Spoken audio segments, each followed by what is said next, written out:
That's the kind of thing where like Zach Taylor really shows his genius. And I don't know, like when he has, I think part of the reason the Bengals are finding as much success this year as they have been is because when you have a guy like Zach Taylor who can come up with so many different ways to like put his football team out there, like so many different strategies for any individual game for how to get stuff done. And on top of that, you have all the talent that the Bengals have to work with. It's just it's a recipe for blowing the hell up.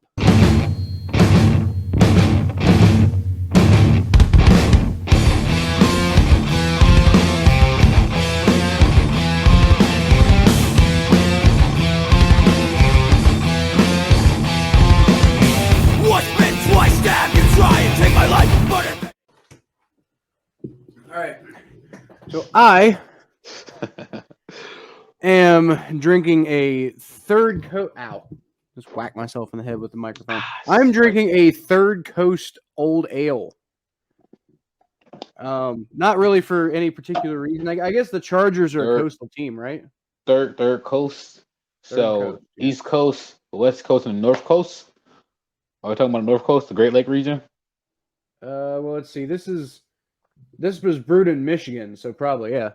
Yeah, the North Coast. Well, there's also the South Coast. How come nobody call it the South Coast? Because we have to pick teams, Thomas. But East Coast or West Coast. But what about like isn't Alabama on the South Coast? Shout out to the South Coast, y'all. Because how can Alabama be the East Coast when Florida is in front of Alabama? Make that make sense. Bama is the South Coast. Bama and Louisiana and parts of Texas, the South Coast. Well, South Coast. That's just the Gulf of Mexico, I think. Yeah, but the Gulf Coast. I think that's what they call it. They call it the Gulf Coast. But is the Gulf Coast not south of the North Coast? Well, it is south, but like they have mathematics. They don't. That's not. It's geography, first of all. That's what I'm saying. Like I'm like you gotta. It is math that south is below north. Well, once again, it's geography, but again, they're using geography. They're still using geography to define it because they're calling it the Gulf Coast. But why are they calling it the Gulf Coast, not the South Coast? Like it's south of the coast. Shout out to the South Coast, y'all. Not south of the coast. It is the coast. Well, I mean, I'm sorry. It's south. Well, it is south. It's south of North Coast. Yeah, so but it's South Coast. It's north of all the coasts in South America. So I mean, but it's south of all the coasts in North America, though. Excuse me. It's the South Coast. Shout out to the South Coast. Bama, Mississippi, that is Louisiana. Strong. Did not see that coming. American barley wine ale. How did that taste? Can you do a reenactment of me? Because that was actually a great reaction. I just was too busy rambling on about the South Coast. Well, Thomas, luckily for you, you have the power of editing. I'm sure you could. Yeah, I will. Oh yeah, I will. Don't worry. Oh my god, that is interesting. That is bitter, dude. Bitter like my ex-girlfriend. Wow. I'm not sure if I'm going to be able to finish that. That's what my ex-girlfriend said to me. That you're bitter? No, that's something else. Anyway, yeah, so let's get into these games. All right, yeah, that's probably a good idea. All right, so the Bengals, Bengals are hosting the Chargers this week. And for those of you who haven't seen it yet, by the way, I just put out a fantastic video previewing the Bengals-Chargers game, so I would definitely recommend going and watching that because it's funny as hell. Mm-hmm. But anyway, the Chargers currently the number 7 seed in the AFC. Bengals are currently the number 5 seed in the AFC. And what is actually interesting about this game is if the Chargers lose, they'll be completely out of the playoff picture. I mean, obviously they can like turn it Oh no, around. I'm beat not them. saying they're eliminated from the playoffs or anything, but they're going to be they're going to be on the outside looking in if they lose this game. The Oh Bengals yeah, will beat not. them. The That helps Bengals us would out. drop to the number 7 seed, but the Bengals would not be out of the playoffs. Oh, go Bengals. I am now rooting for the Bengals. I am a Bengals fan during this bye. I'm a Bengals and a Cincinnati Bearcats fan during this bye. And a Cavs fan. Right. Got to root for the So let's Cavs. see what would happen if the Bengals beat the Chargers and the football team beat the Raiders and the Chiefs beat the Broncos and the Texans beat the Colts. I mean, we're really like stretching here at this point. Then okay. So Thomas, the Browns do not have a chance to get back in control of the playoffs seed this week because if the Bengals beat the Chargers, then let's see. Yeah, if the Bengals beat the Chargers, then the Raiders would take control of the number 7 seed. But if the Washington football team beats the Raiders, then it would be the Broncos. But if the Broncos lose to the Chiefs, then it would be the Colts. But if the Colts lose to the Texans, then it would go back to the Chargers. Damn, the Browns really are going to be the playoffs this year. Well, there's no reason that the Browns shouldn't be able to beat the Raiders. The Raiders are a very talented football team. The Raiders can beat anybody, but at the same time, I think the thing that the Raiders kind of lack right now pretty heavily is they lack a plan. They lack a real identity. So if you can scheme really well against the Raiders, I think you can beat them. Oh yeah. I think that's how the Bengals blew them out, is because the Bengals just like that. That's one thing I think Zach Taylor is really kind of proving himself as. Like his particular skill set, he's a really good like schemer. He's really good at putting together a game plan and figuring out like how can I put my guys in the best position to win. That's something that he's shown like in leaps and bounds this year, and I think that's part of the reason why we blew out the Raiders. Is because like I mean, part of it they were reeling from a couple of things.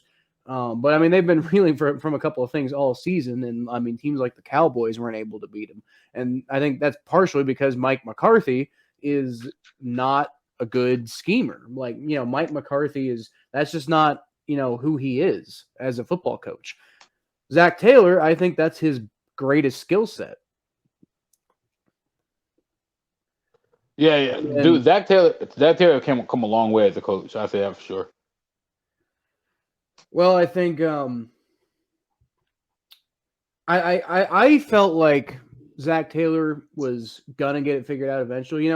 Before like when we fired Marvin Lewis, I actually did a little bit of a search of my own. Obviously, not the same kind of search that the Bengals did because I don't have those kind of resources or that kind of networking or anything like that. But I did kind of look around at like who were available head coaching candidates or just guys out there who are like up and comers and like could be the like a good choice to be the next head coach of the Cincinnati Bengals. And I actually I personally actually had Zach Taylor picked out as the guy I wanted the Bengals to go get, and then they went and got him. And the fact of the matter is, it's because he's got this amazing football mind, like and I didn't know this at the time, but he has since shown that he's also really good at like developing relationships and like as far as the players goes, he's a really good players coach and stuff like that. But on top of that, he's a friggin' genius when it comes to like schemes and stuff like that. When it comes to like like not necessarily play calling by itself, but like the overall game plan that the play calling is based around. That's the kind of thing where like Zach Taylor really shows his genius. And I don't know, like when he has, I think part of the reason the Bengals are finding as much success this year as they have been is because when you have a guy like Zach Taylor who can come up with so many different ways to like put his football team out there. Like so many different strategies for, any individual game for how to get stuff done. And on top of that, you have all the talent that the Bengals have to work with. Uh, It's just it's a recipe for blowing the hell up. yeah, yeah. No, Zach Taylor. Like I realized Zach Taylor. I think I liked his scheming. That game against the Steelers last year where he won with Ryan Finley. That was just such a well coached game. That was just a well coached game. Like the team came out motivated on Monday night, and they came out just on fire with their heads on fire.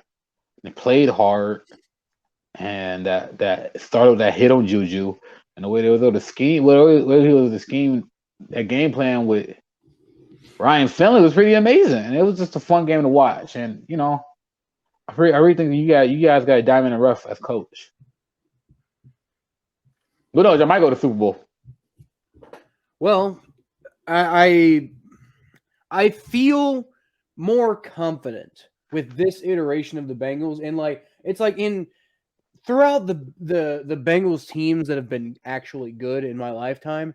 It's like whenever I think about oh, they could go to the Super Bowl, it always kind of seems like this like way off like fantasy. Like if everything goes perfectly, then maybe the Bengals can sneak their way into the Super Bowl, and then everybody's like, how did this team get here?